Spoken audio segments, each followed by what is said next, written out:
Welcome to Financial Issues, where we join reality with truth, helping you make the most of your money by honoring God with your investments. Now listen in as we give you the practical tools and advice you need to become a biblically responsible investor.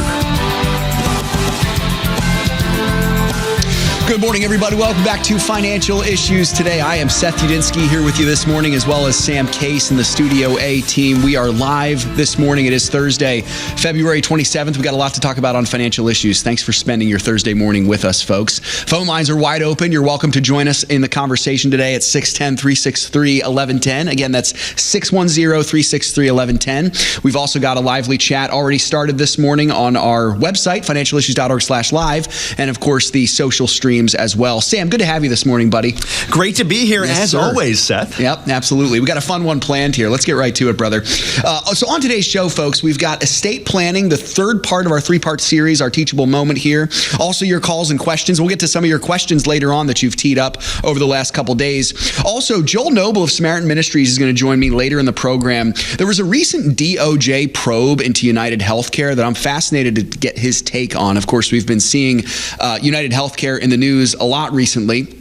And so we'll get his take on what that means for healthcare ministry, for healthcare, big healthcare organizations in general, and how that might be implicative for people like us who are on health sharing ministries too. Also, Trump continues to hatch plans for the United States to return to economic prowess on the world stage. We'll get to that in just a moment. It is great to be here with you all, folks. First and foremost, though, I think we need to turn our attention to the nation's capital and the massive job cuts that are happening there within the federal government, of which I, for the most part, am all for. And Sam, I think you are as well. I'm pretty excited about it, right? Yeah, absolutely.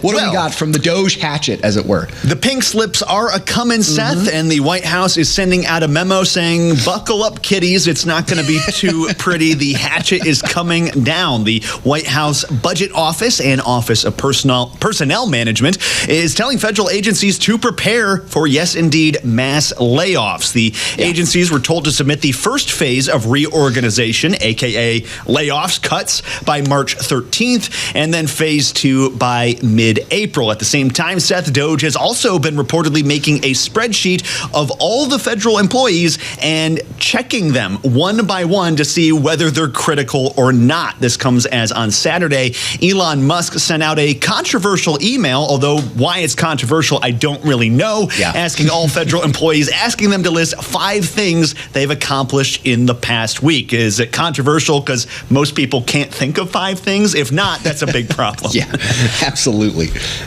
Yeah, boy, Sam, it's interesting because we see something like this in the corporate world. It's called performance reviews. I don't know if anybody has heard of it. Apparently, if you're a federal employee, maybe you haven't heard of a performance review, but it's rather a reasonable thing to do in businesses where you actually are expected to do the job that you've been hired to do. Apparently in the federal government, at least in the last couple of years, this hasn't been the case.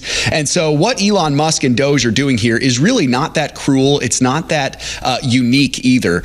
This is something that a good business does, making sure that the employees you have are doing their jobs well. It's about bringing in revenue, making money, but especially with this, Sam, it's so important because they are using money that is not their own. This is taxpayer money. Every single one of these people gets paid by our tax dollars, every single one of them. So there's that extra expectation that, listen, you've got to do your job well. I think this is very reasonable. And so it's interesting. For some reason, it's caused a lot of controversy, as you said. I'm not entirely sure why, but it's fascinating for sure. Yeah, I think most people who work in the public workforce and private sector, you should be able to think of 5 things you did yesterday, let alone last week. That's insane. I would think so. Yeah, absolutely. And so apparently this has been very controversial. If you've turned on the news or you've gone onto social media, you have seen probably reactions from government officials who are offended. They're scared. I saw one thing this morning on Twitter where there was a young female government employee who said this is what it must feel like to live in North Korea, to have to be held accountable in your job. I'm not entirely sure how it feels like North Korea in that way, but regardless, This is a controversial thing, Sam, and we got a great comment yesterday from Daryl that kind of speaks to this. I'd love for you to read Daryl's comment here. Second one of the day for Daryl. He's been having some. Daryl is the man. He's right on the money with this comment here. He says, "Yes, I sympathize with those losing their jobs due to Doge cuts. It's a tough situation. I get it. However, I just don't understand the outrage from certain groups. The federal government isn't a jobs program. We taxpayers should receive value for our contributions and shouldn't fund redundant government programs that offer no real benefit." Thoughts? Daryl, you're spot on. You're exactly right. And I appreciate your sympathy in the first part. No one wants to lose their job. And I don't think we're trying to, laugh at other people's pain. Certainly, I would hate to be in a situation like that, especially if you're like we are, myself and some of the other young men at this ministry who this is our primary source of income for our families. So this is how I feed my family. This is how I put a roof over their head. I'm sure there are several young men who are in this situation as well, trying to provide for their families. At the same time, you're exactly right. The federal government is not a charity, folks. The federal government is not a charity. The federal government actually is a very important entity when it comes to the health and well-being of the American people. The federal government's job is to lead our country well. It's not to be a charity. It's not to hand out charities. And it's certainly not a place where people can come and expect to make a decent salary by not doing any work. So, I really do feel like this is a time for us to offer a genuine. There goes my coffee, and we'll worry about that later. Because we're firing the government employees, they would have held that up. That's exactly right. I could have had someone here to hold my coffee. No, you listen to that. They think the way the left and the media talks about this, you would think the entire country is going to collapse because we're cutting the excess fat here. It's insane. Exactly. But anyway, your exactly thoughts, right. Seth. No, I completely agree, Sam. This is a place where I think we can offer a genuine response of truth, loving truth, and say, look, if you're outraged by this, you need to change your heart attitude with this. If you're someone who is in this situation and is outraged because you need to now provide some accountability for doing your job well, I don't know what to tell you. I don't know what to tell you. This is part of being a responsible adult. It's part of being a responsible employee as well, especially when your income comes from tax dollars. So, Daryl, I agree with you completely. I think we shouldn't feel like we need to come to these people's defense as much as we should say, you know what, we should actually have more accountability when it comes to the federal government because it's our tax dollars. It's the well-being of our country. So Am I off base there? Am I being too critical on our generation, obviously, Sam? Not everyone who's going to get the axe here is doing a bad job per se, but it's just the nature of the way things are going. We're downsizing, as they say in the corporate world, and these things have to happen. It's necessary that it happens. When a business does it, we all understand that they're doing it because their bottom line isn't matching what they need it to be. It's not going as high as they want it to be. With the government, we don't think that way because we think, oh, there's this limitless amount of money coming from the taxpayer, and Trump rightly understands that that's basically abusive. It's abusive to the taxpayer to just be funneling this endless amount of money into the government, and we need to cut off that mode of thinking, and this is one of the ways he's doing it. That's exactly right. So I'm all for it. I think this is what needs to happen for the good of our country, for the good of the taxpayer. So I think this is really good stuff here. Of course, we want to be gracious and compassionate to people, but also we need to speak the truth, and I think this is what the truth is. I mean, by that logic, everyone who doesn't have a job, why doesn't the government just create? Is that what we want? We just want the government to make up a job for everyone who doesn't have one? That doesn't make any sense. It doesn't make sense, and it's not going to go well for sure. Good stuff. Sam, I know we got one more question here. Let's try to get to this one before the end of this segment here from Brian. This is a good question. Yeah, great question from Brian here. Very important. I'm sure plenty of people have questions like this. He says, we have several investment accounts that were started before we became a partner. Should we sell all those investments that have never been on the financial issues buy list to better align with the strategy, or should we just leave those in the portfolios and focus on the BRI investments? Brian, that's a great question. I appreciate you asking. Here's what I'd recommend for you. Step one, use our screening tool. So use the screening tool to see if these investments that you have are currently biblically responsible. The way to do that real easy, financialissues.org, go to the resources tab and go to the evaluator button. I think it's maybe the fourth one down, evaluator. Click that, follow the steps from there. If the investments you have fail the biblically responsible screening, then I would tell you to do as you suggested and thought and sell them immediately, no matter how lucrative they might be, because they're no longer biblically responsible, and you want to be obedient as an act of worship to God with your investments. So I think that'd be a clear answer for you. Now, if they pass the screens, if they are biblically responsible and they happen to be on our broad list also, or on our buy list, I would integrate those investments into the FISM strategy. I think that's great. You might have to do some reorganizing if you're talking about being overweighted in certain areas. That might cause your allocation to go out of whack a little bit, but I would still tell you I think that's a great thing to do, and my guess is there probably are some that are on our list. Now, if they pass our screens but they're not on our list, that becomes a little more complicated, and I think that might be a conscious issue on your part. It would kind of be a do-at-your-own risk at this point, because these companies aren't going to be vetted by us, they're not going to be watched by us, they're not going to be studied by our analytic team. So if something goes awry, either for BRI reasons or just for financial reasons, we won't be able to give you a sell alert for them because they're not on our radar. So I would tell you, if they are biblically responsible, they're not on our list, that's a conscious issue. It's up to you. But I think that's great, man, that you want to be biblically responsible with your investments. That's awesome. And I would encourage all of you, if you're interested in being biblically responsible, our partnership is where you need to go. Consider becoming a partner today. Got more financial issues coming up right after this, folks. We'll be right back.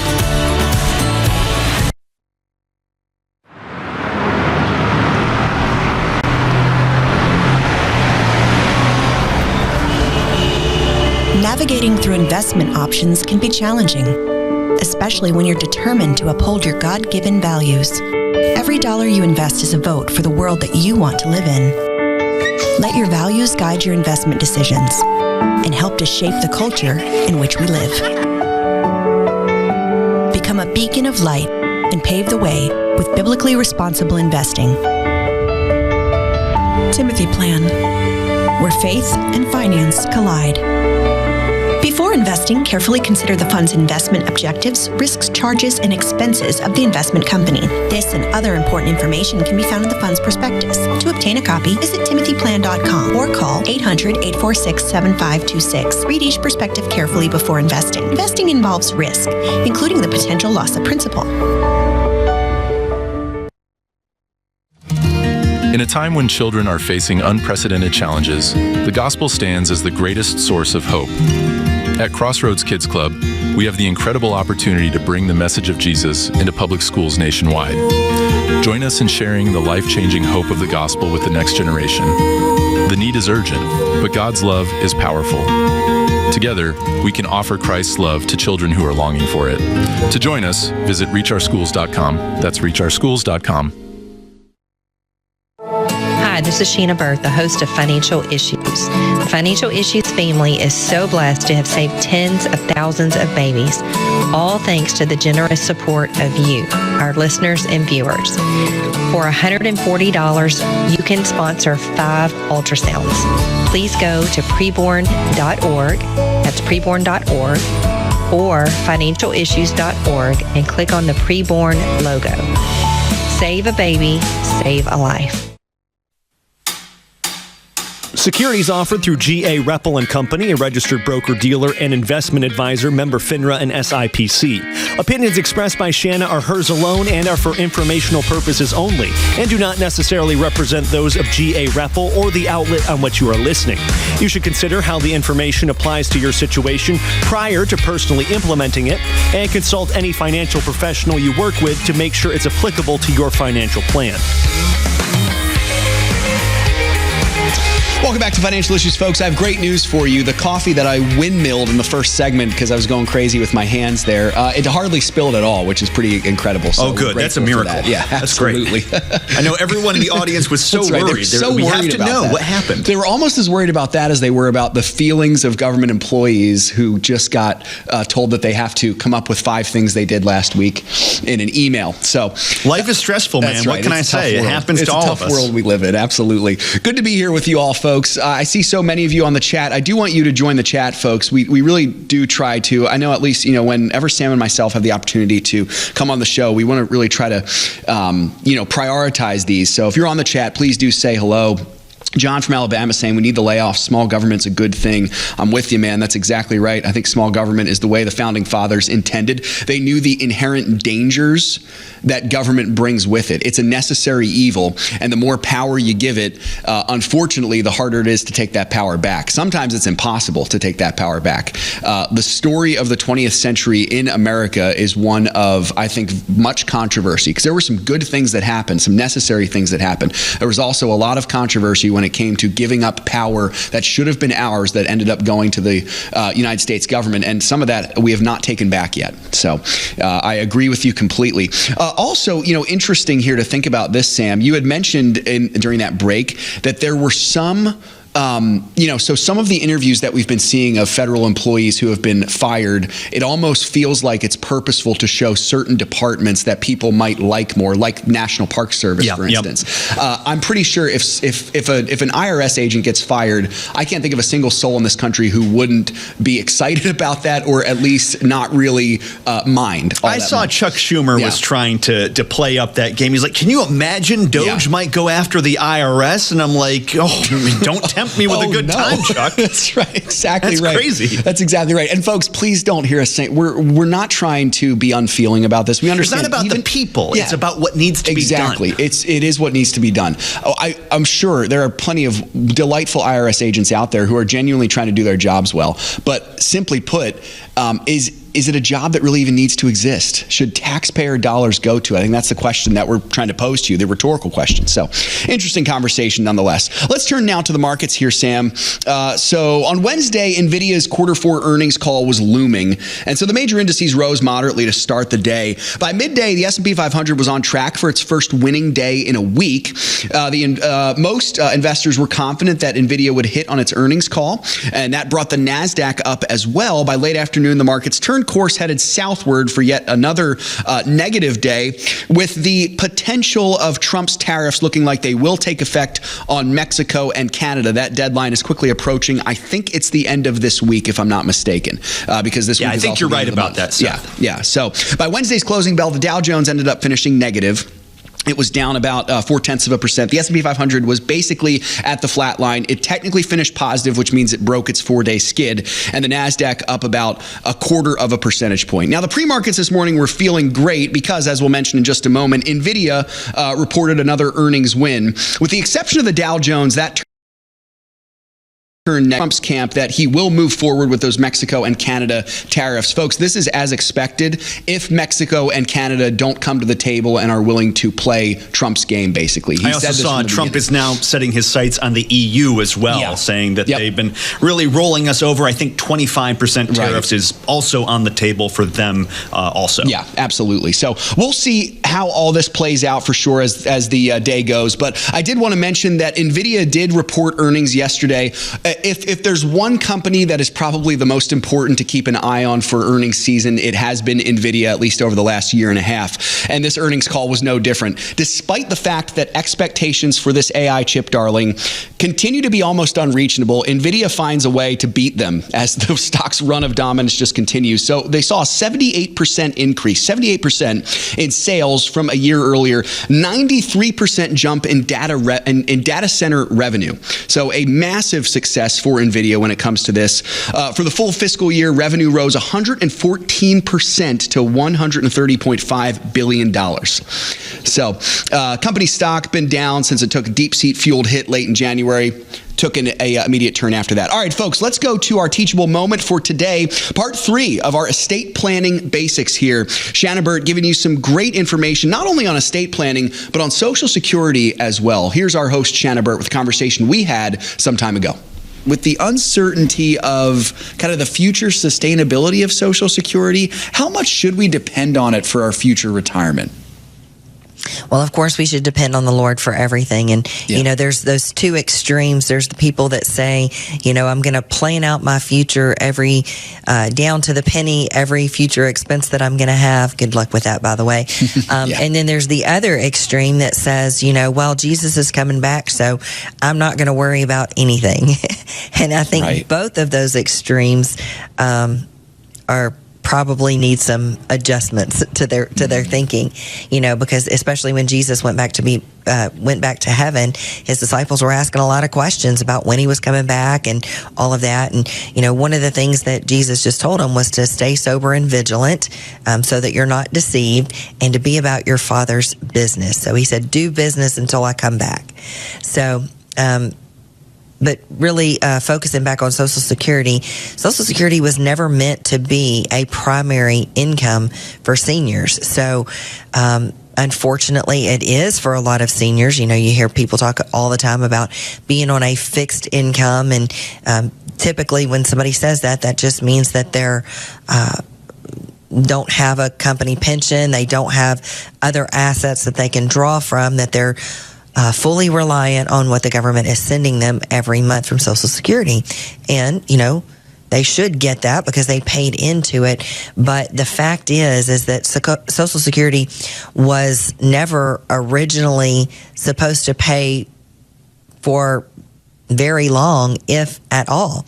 When the program started back in 1935, only 54% of men and 60% of women who reached age 21 were even expected to make it to age 65, which was retirement date for Social Security.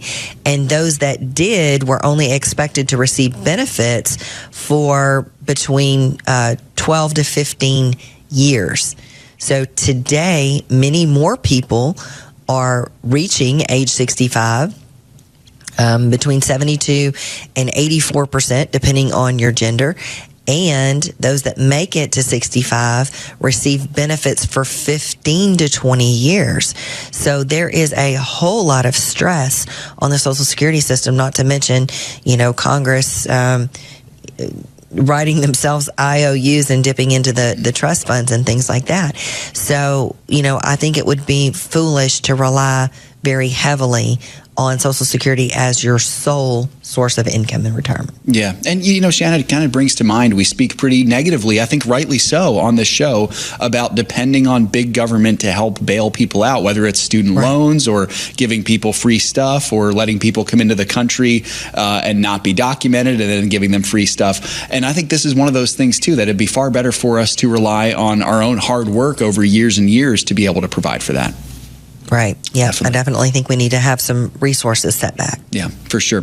Well, one of those resources, Shanna, that we talk about is the company 401k. That's typically one of them. And just a question that I had for you here. We've talked about this before, but I'd love to hear your thoughts again. If a 401k plan through work is not biblically responsible, what should we do? What advice would you have to listeners who have 401k plans that aren't biblically responsible? Yeah. So most of the options in a 401k plan are not biblically responsible because they're typically just mutual funds that are unscreened. So any unscreened mutual fund is almost by default going to have some companies in it that are not biblically responsible. The good news is that only about 10%, but that number is growing, of publicly traded companies fail the screen for biblically responsible investing, which still leaves a huge universe, but those 10% are the ones that are most widely held in most mutual funds. So if you don't have, you're likely to have at least one or two biblically responsible options, probably not in the equity area. It's going to be more like a government bond fund or like a stable value fund. And the thing that you can do, especially if you get a match, contribute up to the match so that you get that free money because you've gotten 100% return on the money already, and then deploy that to the biblically responsible funds that you do have in the 401k plan, and then start investment accounts on your own outside of work. And you can still get the pre-tax benefit up to a certain amount in an IRA. You could get a tax-free option with a Roth, or you can just do a regular old investment account. Yeah, that's good, Shannon. And how about for the go-getters in our audience? How about the ones who are, I know we have some folks who listen to the show in their 20s or 30s, and they are starting early and they're ready to go. What advice would you give them as they're getting ready to plan for their retirement, even though it might be 40 or 50 years from this particular point? Yeah, so, and we say it a lot, but start early. Yeah. Even if it's only $10 a month, even if it's, $100 a month, start early, do something. Don't take for granted that you have plenty of time down the road and, you're working and you want to get some, some toys and some things and some pleasures out of the way right now. Make sure that you get in the habit and the discipline of saving and investing. Budget. If you haven't already, go to ssa.gov. That's the government website for Social Security, and you can track your benefits there. If you're using retirement planning tools, and there's a lot of them available, probably through your brokerage or out there on the internet, plan conservatively. Plan for a worst case scenario. Use a low growth rate. Don't use 10 or 12%. Use 7 or 8%. For inflation, you've got to put something in. Use 3 to 4% or even higher. Don't use the 2 to 3%, the 2% Fed target, because I don't think it's going back there. If you get on there and you're playing around with the numbers, you're going to see exactly what I'm talking about. It's going to change the output drastically if you overplan versus underplan. Well, I hope that was helpful for you folks. Always good to hear from Shanna Bird here. So we're coming to the end of this segment. I did want to remind you folks, we do have a great partner conference call that is posted now. A very important one. I think all of them are very important, but I think this one of extra importance. So please go listen to it if you have not gotten the chance to, or if you've listened to it already and you need to go back, re-listen, you can do that as well on the website, partner conference call page. If you have to leave us, folks, hope you have a great day today. And for the rest of you, we got more financial issues coming up right after this. Joel Noble's going to join me to talk about that DOJ probe into United Healthcare. That and more on financial issues right after this. In the last 10 to 15 years being in ministry, being married, something that has been constant in our lives is Samaritan Ministries. As we've moved, we've had babies, we've had different things come up, we have just been able to rely on Samaritan in ways that we never really even thought about before becoming members. Our heart's desire is to plant roots and be in a place for a really long time. It's how we were raised. We see the benefits of that, but we also see the open-handedness of being used by the Lord wherever He calls, because we just assumed when we started pursuing church planting, the quickest way to get from point A to point B is a straight line. And with the Lord, sometimes you find out it looks a lot more like this. And yet, Samaritan was with us through the entire thing. We didn't have to look into, we have to change insurances now because we've moved states or whatever the case may be. And it's just been a real blessing to us in different phases of life. I'm Kyle. I'm Colleen. And we're the Gen X. And we're Samaritan members. When a woman comes into a center, she's being pressured from her family, from her friends, by her circumstances, by the rhetoric of the culture to believe that this is a quick and easy way out. If a woman sees her baby on ultrasound, it doubles the likelihood that she'll choose life. And on top of that, we share the gospel of Jesus Christ with her. This is why you should support preborn. The donations that you give actually make a difference. Last year, 59,000 babies were saved because of what you have done and with your generosity. And so we just encourage you to make a difference at whatever degree you can, whether you can do a $28 contribution for one ultrasound, whether you can underwrite an ultrasound machine for $15,000 or 10 ultrasound machines for $150,000. Where does the Lord have you so that you can make a difference? To find out how you can support the life-saving mission of Preborn, go to preborn.com/FISM. Pharrell came to Crossroads as a fourth grader. His name had been brought to my attention by the school principal. She was concerned about the direction he was heading. I remember I wasn't the best kid. I got into trouble a lot. He became a very active part of Crossroads Kids Club. Mr. Engel, he was the leader that really impacted my life in so many ways. I honestly didn't want Crossroads to end. We would invite all the students to come to our youth group here at Waterfront. I felt God saying, come on, come to me. It felt like I was set free. And I'll never forget the day when we had the privilege and the honor to baptize Pharrell. I hugged Mr. Engel. I don't know if he understands. I'm truly, thankful to have him through the whole journey. If it wasn't for Crossroads, I probably wouldn't be in the place that I am right now. I wouldn't be a follower of Christ. Help reach more kids like Pharrell with the hope of the gospel. Visit reachourschools.com.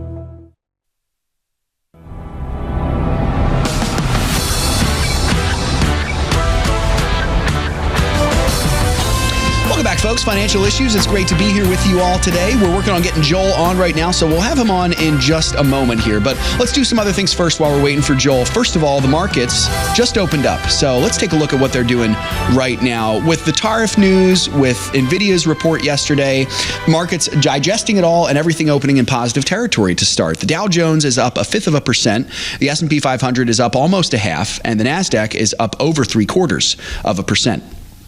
Oil right now is hanging right below $70 a barrel or so. We'll see how the announcement of the Canada and Mexico tariffs might impact that. Meanwhile, the U.S. 10-year Treasury yield hanging right around 4.3% today. I'd love to give some shout outs to several of you. I appreciate our social media audience as well.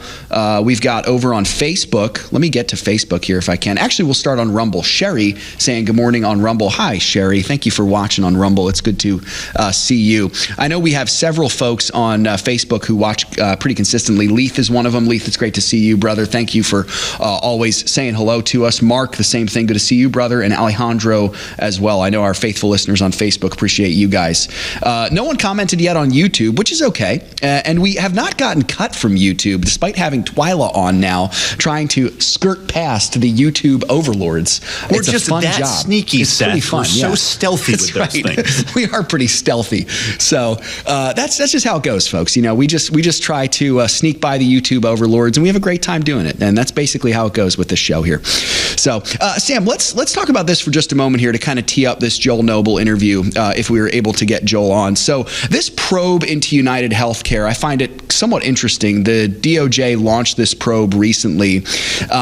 In short, it's investigating whether United Health profited off of false diagnoses and also having to do with Medicare billing practices. What are your thoughts on this, Sam? Do you think that this is something that we need to kind of be like aware of, or is this just another kind of headline here? And once again, we'll get Joel's thoughts too.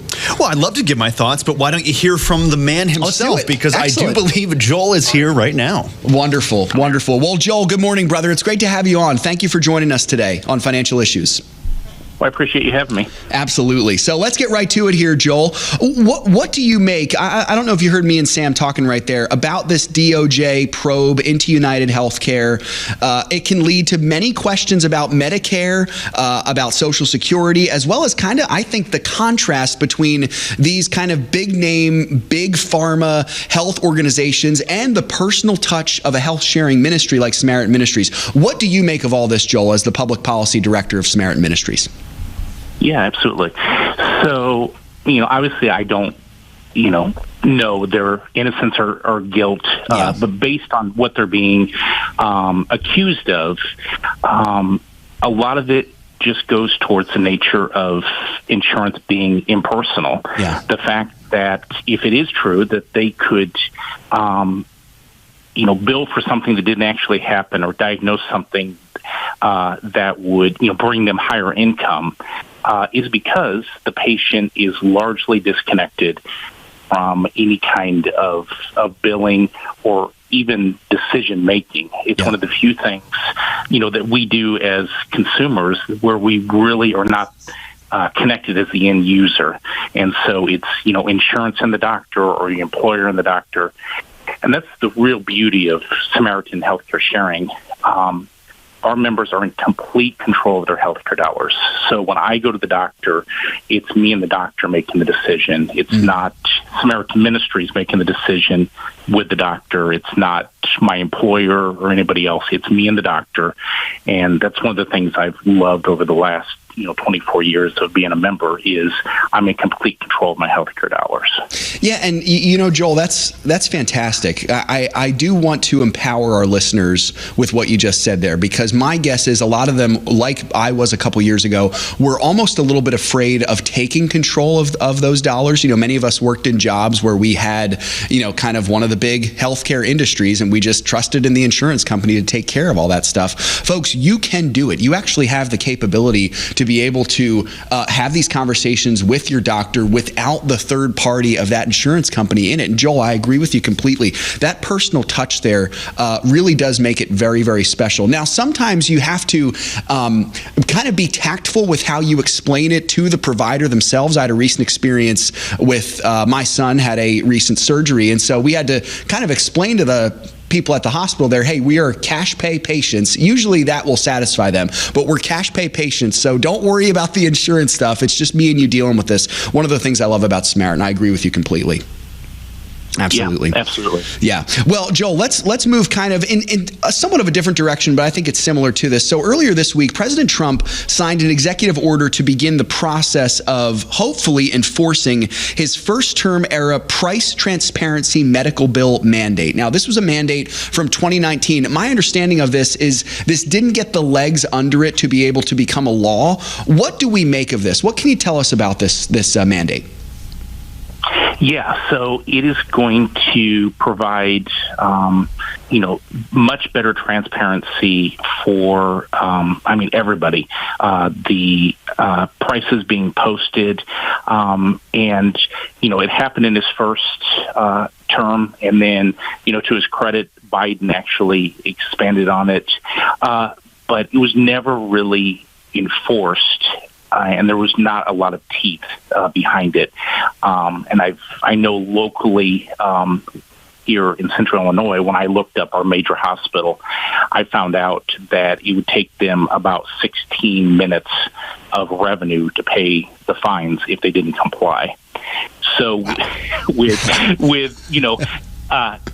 so if you have a choice between, just skirting the law and being able to pay it that quickly, a lot of providers were not. And so now that he's charged Treasury and HHS with coming up with a framework for actually making this more impactful.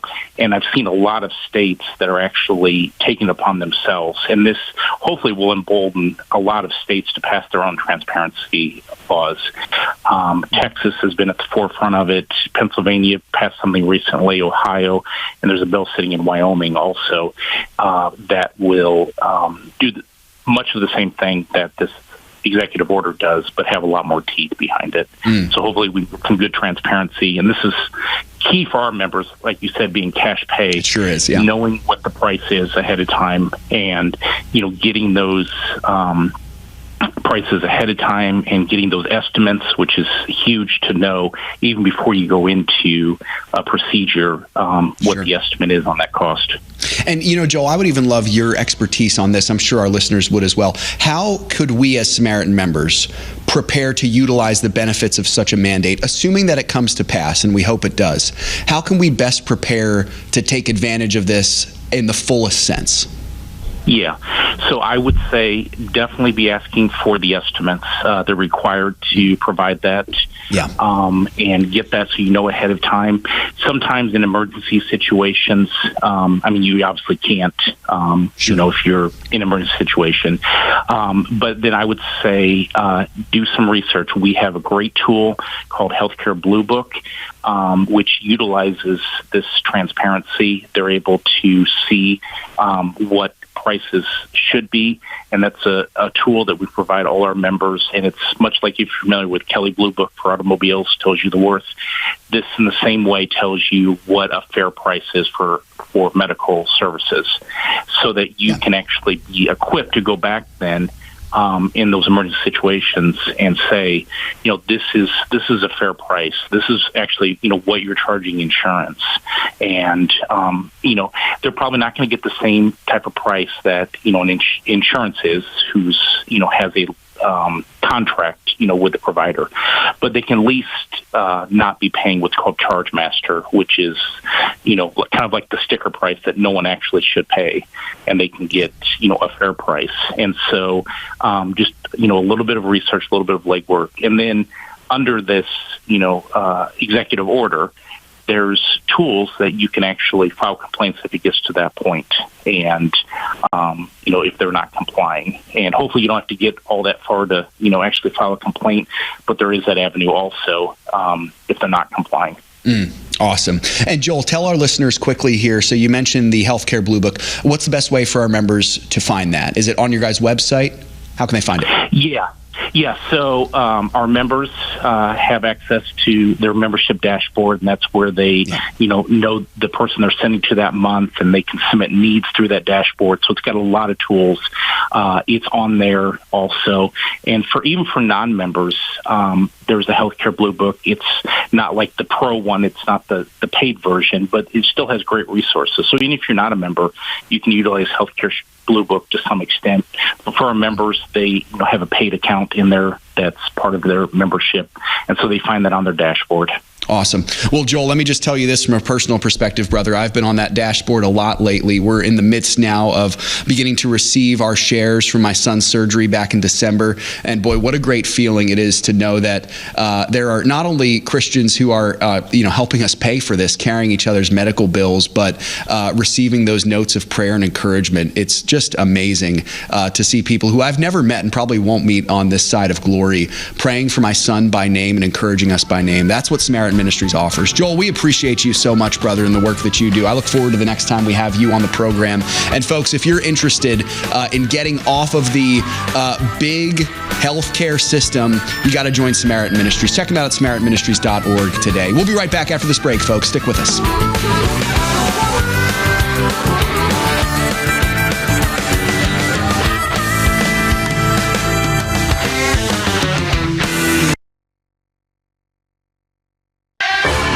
It's up to us to stand up and say, enough is enough. All of this unbiblical stuff that's going on, whether it's abortion or transsexual or LGBTQ, widespread pornography, human trafficking. Bottom line, it's still up to us. If we stop investing in these corporations that are trying to destroy us, sooner or later they're going to wake up. To learn more about biblically responsible mutual funds and ETFs, go to timothyplan.com. Through the ministry of Preborn, the Financial Issues family has saved tens of thousands of lives of babies. What an amazing job that God has done through you, the Financial Issues family. Would you join us in saving the lives of babies? What an amazing reunion we will have in glory, meeting all the people that we have saved. Please go to preborn.org, that is preborn.org, or financialissues.org, and click on the Preborn banner. What separates Crossroads Kids Club from other ministries to reach school-age children? What sets you guys apart? First of all is our connection with local churches. We mobilize, equip, train, support local church partners. We're right inside the schools. There's a number of ministries that try to serve public school children outside of the school, but we're able to be right there on the campus. Another key thing is just our values. Our highest value is actually relationships. And so we're not a ministry that's driven by a lot of fancy technology or flashy stuff, but rather getting adults who love Jesus and who love kids to sit on the floor with a group of kids, to listen to them, to love them. So I would say the relational emphasis and the simplicity of the model is actually something that makes Crossroads special as well. Help reach kids with the hope of the gospel. Visit reachOurschools.com. The opinions and recommendations expressed on this program do not necessarily represent the opinions of the station or any of the program sponsors. Additionally, all products or services offered by the program sponsors may not be known by the program. Well, thanks for joining us here today on Financial Issues, folks. I hope you enjoyed the segment there with Joel. Great information there. Check out SamaritanMinistries.org. If you want access to that Kelley Blue Book, not Kelley Blue, the Healthcare Blue Book. Kelley Blue Book, I think, is for cars. The Healthcare Blue Book information there. That's all included in your Samaritan Ministries membership. But you can also find some information, general information on that, even if you're not Samaritan, if you're not a member with Samaritan. So make sure to check that out there, folks. That's good stuff. I saw a wonderful comment from Peter and Josie. Good to see you guys again, Peter and Josie. saying, it's been a while since I've seen you guys, praying for your family. Happy birthday for all of the Udinsky family. Thank you so much, brother. I appreciate that. We are right at 38 weeks today, folks. So again, could be any day. So just wanted to make sure that you all know that. Once again, if for some reason I'm not on the show in one of these next couple days, just know that we're celebrating the birth of our son and all that good stuff. We'll make sure to communicate that out as well. But so far, no signs. So we're going to be continuing to march forward here. Good stuff. The markets, it seems as though the NVIDIA rally, as James mentioned correctly in the chat there, it's pretty much not lasted all that long. So the NASDAQ is now down. The S&P 500 is up slightly, and the Dow Jones now up about 0.5 percentage point. So that just shows you the fickleness of the markets, folks, for sure. Sugar high, right? Yeah, exactly right. Yeah, they behave much like teenagers, as it were. Teenagers in relationships and that sort of thing. Not unlike my 4-year-old daughter also. So anyway, Sam, let's get to some headlines here now. We teed this up at the top of the show. I think it's interesting to see what Trump is doing on the world stage to try to make the United States an economic powerhouse once again. He's going about it in some rather unique ways. I think some of it is trying to harken back to the days of the founding fathers, and at least before 1916. And so what's happening here is Eli Lilly, big-time drug maker, might be coming to the United States, at least some manufacturing sites. What do you got for us? Whopping $27 billion from Eli Lilly. So they're getting that Ozempic money. They're putting it to good use. They're investing all that money into 4 new manufacturing sites right here in the U.S. So that brings up their investments overall to about $50 billion in recent years. I believe they started a couple projects back in 2020 as well. It also comes, of course, as Donald Trump has been threatening drug makers specifically with tariffs if they don't make their products in the U.S. Commerce Secretary Howard Lutnick, he praised this move, saying the investment is, quote, exactly what the Trump administration is all about. Yeah, this is what Trump was talking about, Sam. American made, right? I think that's what he's going for. I think that's what he wants. Regardless, and listen, I know there's going to be some specific things that need to be worked out with this. I think I can confidently say there's a new sheriff in town, right? The air of respect, strength in the White House that was severely lacking in the last 4 years. I could not imagine the Biden administration even considering doing something like this. Yeah. Couldn't even imagine. And this, of course, comes right on the heels of Apple announcing their $500 billion investment. So just racking up the wins. So it's showing that the kind of carrot and stick approach that Trump's having with these companies, with his tariffs and tax cuts, that's really paying off. And I think even more than Apple, Eli Lilly's huge, because if there's any industry that you want making their products in the United States, it's drug makers and pharmaceuticals, because, you know, if you go to war with China, you don't want them to have the ability to cut off all the essential drugs to the United States and make all your population sick. So this is really important, not only for the economy, but also for the security of the United States in the long run. It really is. I think it's important to remember, folks, you know, the world we live in today, it's quite different than it was even in the late 20th century. Warfare looks quite different. There's still the traditional warfare where you've got guys trying to kill each other. That's probably always going to happen, but there are so many other avenues of warfare here. We're talking technological warfare. Sam, like you just mentioned, I would not put it past communist China to try to gain an upper hand when it comes to medicine, you know, even keeping medical products out of the United States. I also wouldn't put it past communist China to unleash some kind of bioweapon like COVID-19. YouTube might cut us for that, but that's, I said it. So I'm not saying that's true. I'm not saying it's what happened, but who knows? So it's something that we need to, as a country, be ready for. And I think Trump is understanding that. And I think he's putting the things in place to be ready for it. So let me know if we get cut on YouTube from that last comment there, Sam. I would appreciate that. Speaking of what Trump is doing on the world stage, I'm interested to hear your thoughts, Sam, and also the chats. What do you think about this gold card investor visa? So chat, we've got this gold card investor visa thing. Sam's going to tee this up for us. I'd love to hear your thoughts on this. Sam, what do you make of this? Well, my first thought was, of course, it has to be a gold card. It has to be this gold. Is Donald Trump, right? We're talking about here. It's one of his worst qualities. He loves gold, loves to slap it on everything, and it can get, just a little tacky sometimes. I kid. So the gold card, what this is a plan that would grant basically green card privileges and a possible path to citizenship to wealthy immigrants. So we're kind of courting investors into the United States who are willing to invest $5 million into the United States. Donald Trump was talking about it on Tuesday, and here's the president giving some of the details. We're going to be doing something else that's going to be very, very good. We're going to be selling a gold card. You have a green card. This is a gold card. We're going to be putting a price on that card of about $5 million, and that's going to give you green card privileges plus. It's going to be a route to citizenship, and wealthy people will be coming into our country by buying this card. They'll be wealthy, and they'll be successful, and they'll be spending a lot of money and paying a lot of taxes and employing a lot of people. Wealthy, successful, and paying a lot of taxes. So that could sound pretty good, right? Yep. So what this program is it's actually replacing an existing program. It's going to launch in a few weeks. It's replacing the current EB-5 investor program. And it's similar, but this is actually a little bit stricter because that is Trump's version of it. He's requiring $5 million investments. The current system requires investors to only pay over $1 million and also promise to create at least 10 jobs. Howard Lutnick, who I recently mentioned, he says the current problem is full of, in his words, nonsense, make-believe, and fraud. So here he is with those colorful comments. Exactly. So the EB-5 program was really, you lend some money, but it was full of nonsense, make-believe, and fraud, and it was a way to get a green card that was low-priced. So the president said, rather than having this sort of ridiculous EB-5 program, we're going to end the EB-5 program. We're going to replace it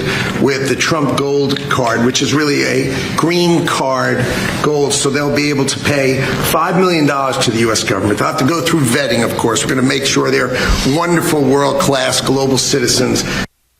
And that last part, he said, is key, of course, Seth. Yeah, it's not just about the money. It's about importing people to the U.S. that are going to improve the country as a whole. So presumably the whole point of this is to attract immigrants like, say, Elon Musk or the founder of NVIDIA, immigrants who have been really helpful to the economy and also believe in the values of America. Yeah. Presumably we're going to be filtering out people who, say, support China, just to say. Right.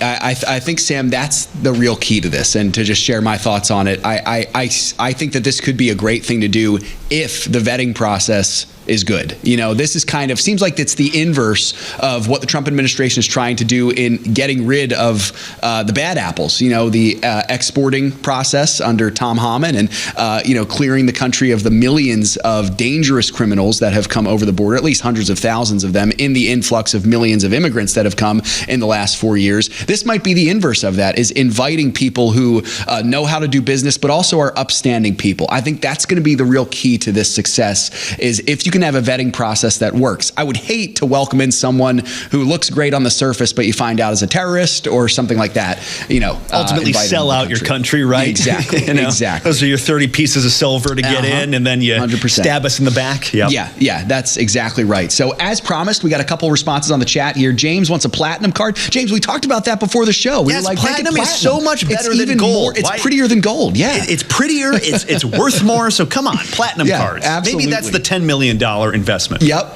Bob is playing hardball. I like it, Bob, from New Jersey, close to where we are. Make it $50 million minimum. Bob, that's the diamond card. That's probably exactly the diamond right. card. The diamond so we'll go card. Gold, platinum, diamond. Yep, absolutely. And Claude, I think you're exactly right. Just repeating what we're saying, you got to vet these guys closely because they're not all good guys. You know, just because they're rich, just because they're good businessmen, they might not be good for investing in the country. So yeah, I could see a lot of success in this if it's done right. I think that's what's most important. And knowing Trump, he's concerned about these things. Yeah, Lutnick made a point of that. So, but that's just to play a little devil's advocate here. Sure. That does open up a risk. But as I said, this program's already been in place. This is actually creating a higher barrier to entry. And by the way, I think it's important to know under the current system, and I'm guessing Trump's going to translate this over too.